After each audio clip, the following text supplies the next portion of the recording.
AOC's U28G2XU is going to be in the spotlight of today's video, an Ultra HD 28-inch monitor with a 144Hz refresh rate, 1 millisecond response time and HDR. Thanks to AOC for supplying us with the monitor for this video.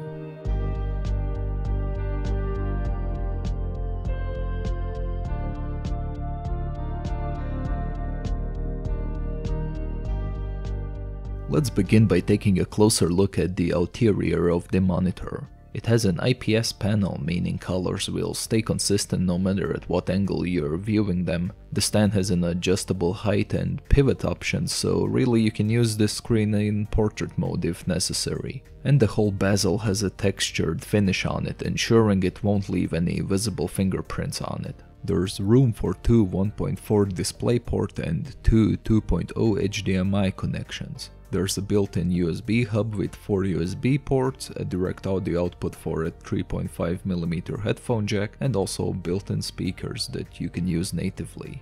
The official specs claim that the gray-to-gray or GTG response time is 3 milliseconds, while moving picture response time, also known as MPRT, is 1 millisecond. On top of that, it is compatible with both G-Sync and FreeSync, which should help with most screen tearing scenarios you might run into. The display settings use 5 separate buttons for navigation, similarly to the AG493 UCX monitor that we reviewed before. And like before, this control scheme is also hard to get around. Moreover, if you're someone who uses the built-in speakers, you're gonna have a rough time, because there's no shortcut for changing the volume. Instead, you have to dig through the whole arsenal of settings. There's also a big issue when it comes to getting the 144Hz experience to your screen, because HDMI 2.0 only supports 60Hz on this resolution, and DisplayPort 1.4 can only go up to 120 as well. So unless your GPU has display stream compression support, the highest you can go on 4K is 120Hz, which is what we had to inevitably go for.